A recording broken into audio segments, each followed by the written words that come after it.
paglalakbay ay nagsimula sa unang hakbang. Bawat isa ay may sarili-sariling pakay at hangarin. Iba, ginagawa nila to na may takot at kaba. Pero sa Boss Ironman na to, gusto ko lang maniwala na kaya kong tapusin ang challenge na to. Let's go, boys!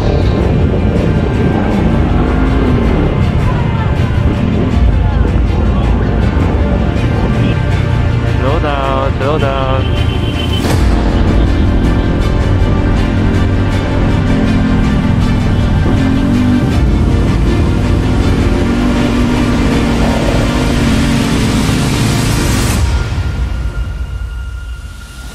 Wala akong kasiguraduhan na kaya kong matapos ang challenge na to. At dito masusubukan ang aking limitasyon. Kahit hindi ko matapos ang challenge na to, at least sinubukan ko ang pangarap kong to. Ito ang storya ng inyong Boss Ironman Luzon 2024 Rider 1255.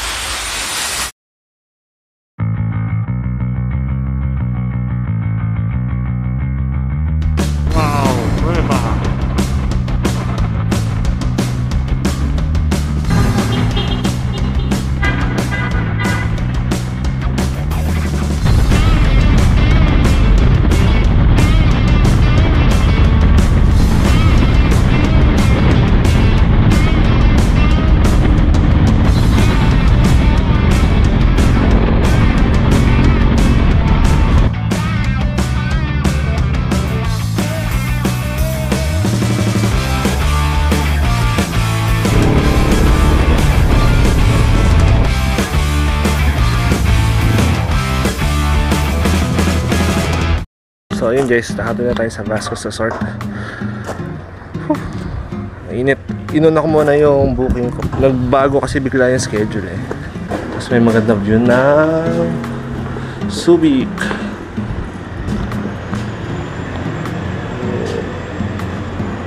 Ito tayo.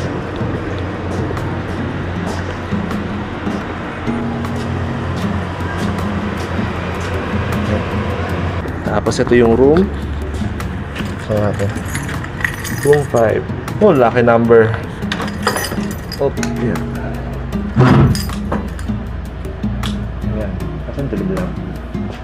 Solo natin itong room na to. Kung kasamahan na kasama sa Boss Ironman, alokan na lang natin at kawawa naman. Mamaya pa daw yung dating. Tara, ito na tayo sa mismong venue ng claiming kits. Ayan guys, Subic! My God, Subic! Kunin natin yung kit. Yung vest natin. Time check. 3:41. 3:41 sa Subic. Nagugutom na ako ng onte. Parang gusto ko man na bumili ng pagkain bago man. Ayos, dami.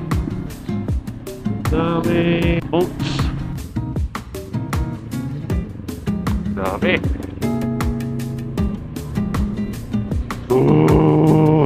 Wow, daming big bikes.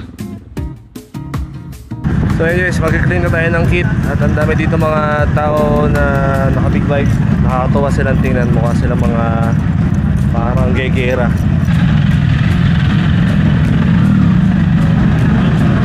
Magpapascrutiny na tayo, pwede na daw. Ang oras ay 3:57. Gagawin na natin yun habang konti pa ang tao. Tayo, pipila na tayo. Hindi ko pa alam kung sino pa mga tsatsyempohan nating vlogger.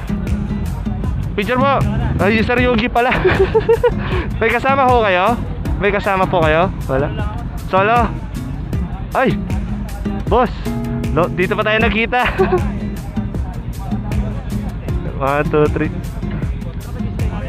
Sa Vasco's Resort. Wala namin lang sa airport eh. Kayo sir, sa kayo? Sa bahay. Nandito rin po yung Xerox copy po. Ito po yung Weber.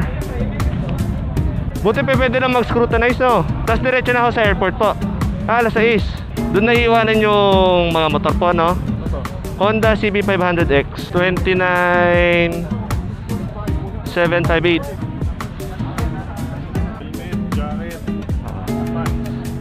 ito po. Yung pads ko naiwanan ko lang ho doon, pero may pads po yun.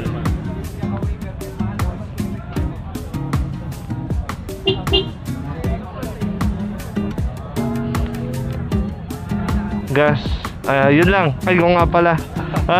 Ipupulta ko na lang. Nadire-diretso na ako dito. Akala ko clean lang ng kit. Screw na isa rin pala. WRU ka na? Wala pa. Mga pinakapila ka, search mo sa Facebook yung WRU. Ikaw na maglagay ng sticker? Pwede po. Natin dito ha? Okay po. Individual po. Thank you po. So yun, kukunin natin yung kit as per instruction ni Kuya. Hi Kuya, thank you sa pag-guide. Good luck. Thank you po. Hello mga boss. Nagkita-kita tayo. Ay, hello po ma'am. Yan, mga 01. 01. Moto Sushi, yan, mga tropa pips natin. Nasasabay sa biyahe. Ayun, ba't di in-install yun sa amin? Hindi, install up. Hindi naman sila sabi kung saan i-install. Meron daw sa WRU page. May instruction dyan. O yan yung app. Yun, kakapay ko pa. Dyan pala ako sa process na yan. Pabibila na ako ha. Puto, paano pag App Store? Hindi ko alam. Pero baka install lang. Yan ang motor ni Sir J. 01 Solidane at saka Evo Star, Motorola. Sir J, pa-picture lang ho. Ito din po sa mga pinsan niya sa Lucena. Ayun guys, sa chepo ako yung mga vlogger na grupo, Evo All Stars at saka Team B-Lane din. Si Boss Arch, ito na. Dala niya yung Ducati niya na bago. Wala pang plate number. Pero pwede na. Kapit na tayo sa pila. Ayun. Kunin lang natin yung best natin. Tapos larga na tayo papunta airport. So nakuha na natin yung kit. Ito na.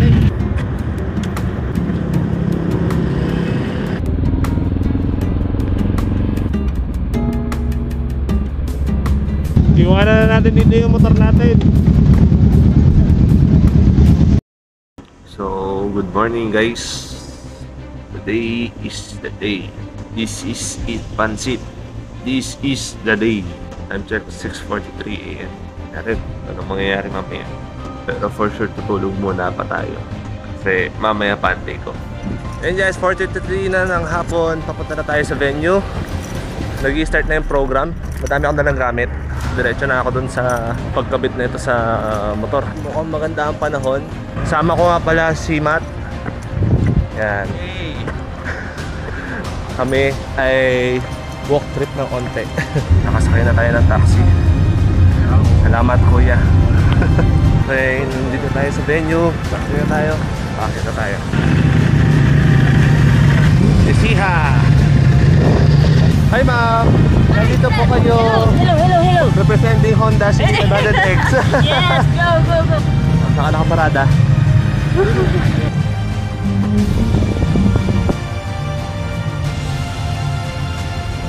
Okay, kain muna tayo. Shout out po ha, KDW Canteen. Thank you. So yun guys, mamaya-maya around 9 PM magta-take off na tayo. So far, kinakabahan ako ng onte. Overall, ang ating motor, well conditioned na. Pwede na siyang ilaban talaga sa Boss Ironman at mukhang ready to fight na tayo din. God bless us and keep us safe. Mamaya, laban na tayo. Lapit-lapit na kami tumakbo. Natulog ka na kaya. Opo, natulog po ako na maayos. Kumain ka na. Opo, kumain na rin po. Magkarera. Ingat ka. Let's go boys! Okay po, labi din po.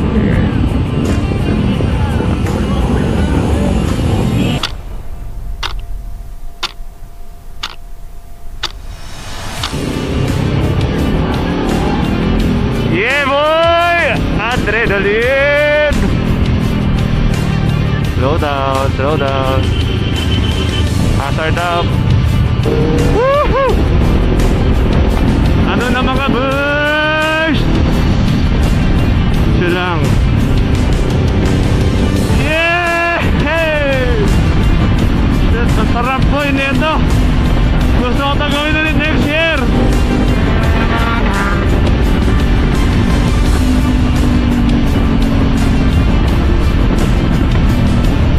Aha, ito na.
boss. Mamaya tatamaan ako ng pagod nito. Kaya taman siya lang tayo.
Tipon din sila.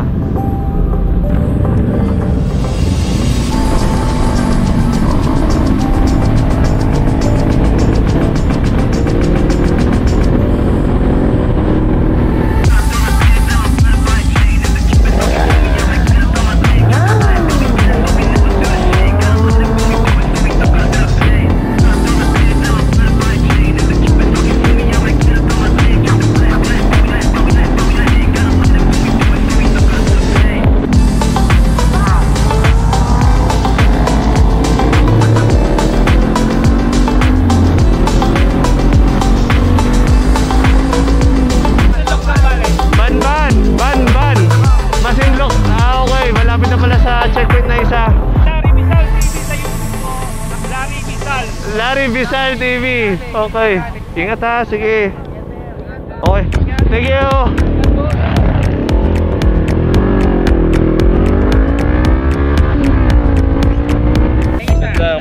Parang isa-isa dapat ha. Picture. Yeah!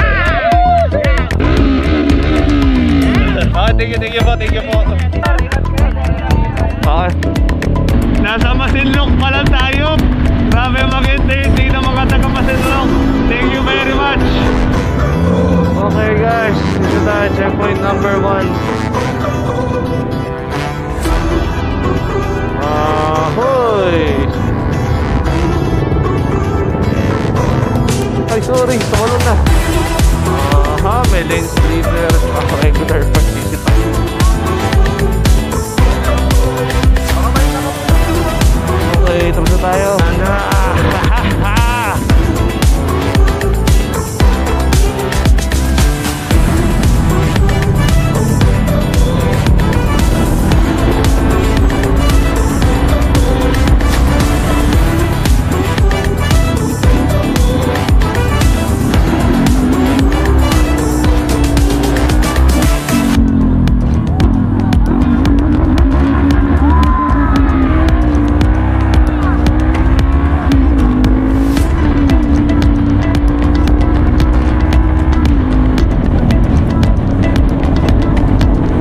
Surboy.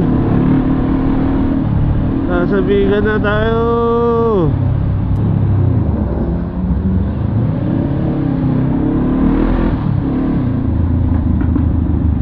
Oh, Bigan. May pagkain dyan, sir? May pagkain ba dyan? Oo, sir. Saka, sir. Libre ba yung pagkain dyan? Meron po dun, sir. Okay, sige, sige. Empanada natin, nagli lugaw. Ha, saging kasaba. Kamusta tayo sa Bigan? Sanchez Mira naman tayo. Around 222 kilometers layo.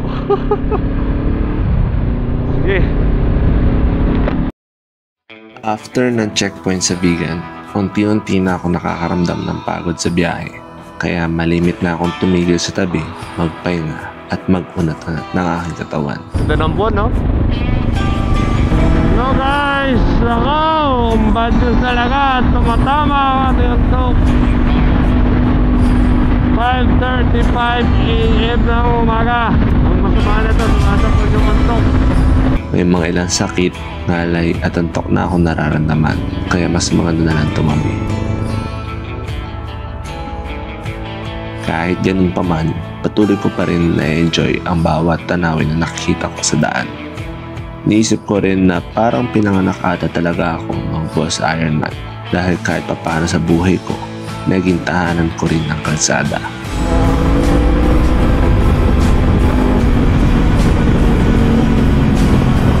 Nasa pagod food! Pupipicture ka pa ba? Oo, ayos ka na ba?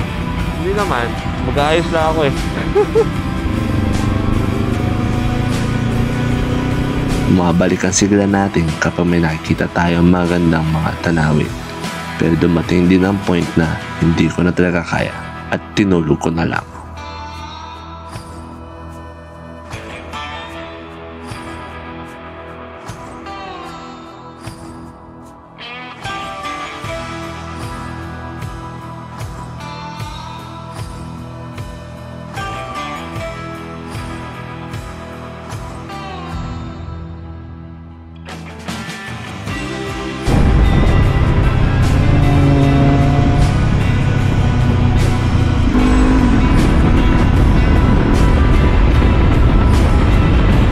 Grabe, ganda.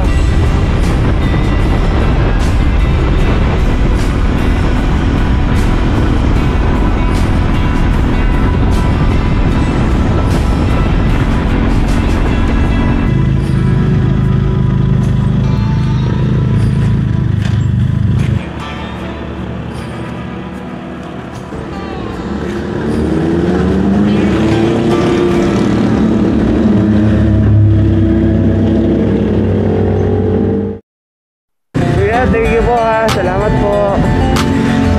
Thank you po ha.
Guys, nakarating na tayo sa Cagayan Provincial Capital, Tuguegarao.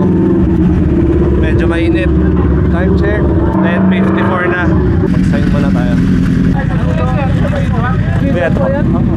Mr. Roche po. Thank you very much. Ang buko juice na binili natin.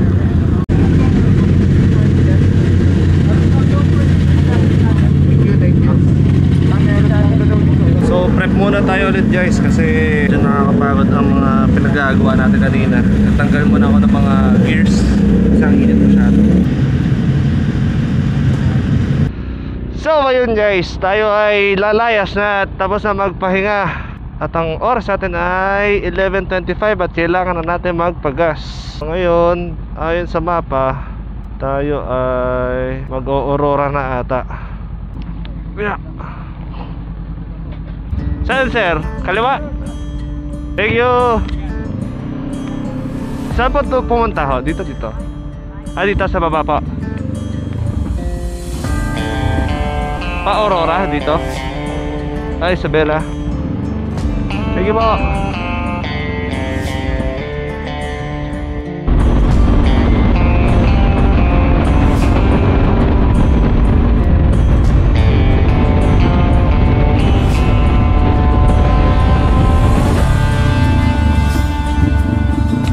Thank you.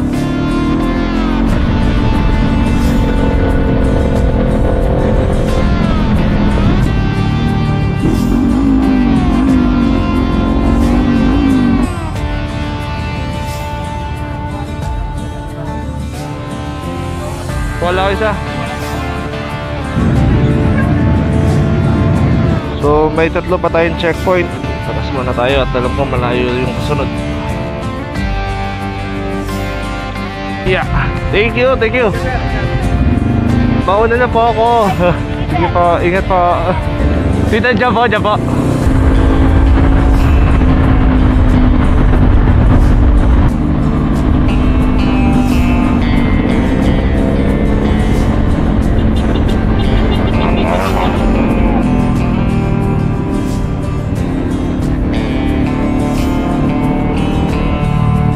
Never underestimate yung mga turns dito kasi napaka-technical. Tsaka mahaba-haba. Parang isang oras na kami ganun. Left right. Maliit pa to. Sabi sa akin. Thank you.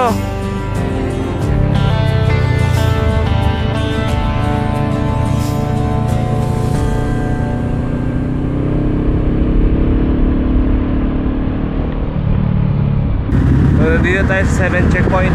Iyan na natin yung ating passport. Pagod, antok, gutom, combo ang nararamdaman ko. Magpapatatak na tayo. Tapos ready to go na tayo. Okay, save muna ako ng battery. Narating na tayo sa 18 checkpoint. Dito na tayo sa Milton Cabanatuan 1255. Tapos next Subic. Sunod, Unioil. Unioil muna pala. Unioil. Tapos sunod Subic. Na airport. Matidikyo ka. Ano ba? Matidikyo ka. Oo po. Marami pang parating. Sagditan lang daw ang biyahe. 1 hour lang daw. CCLX. Tsaka basta expressway. Sir Roche, Aaron. Ako ba? Signature na lang, sir. Okay. Okay, magre-ready na tayo ulit. Yung gas natin, 1 bar na lang. Tapos yung cellphone natin, lobat na rin. Mapapagtsagaan pa. Time check ay 59 ng hapon. So yun guys, pabalik na tayo. Last checkpoint, yung sa Unioil. Pabalik na tayo. Matatapos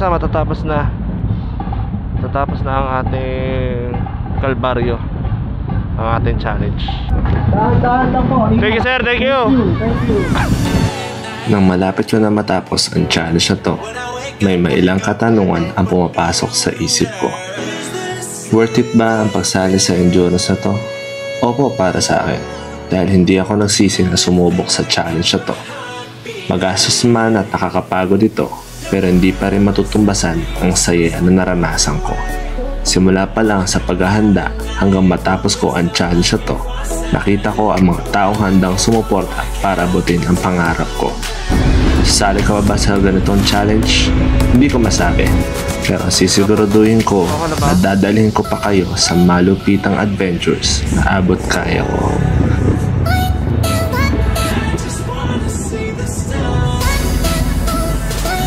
Okay.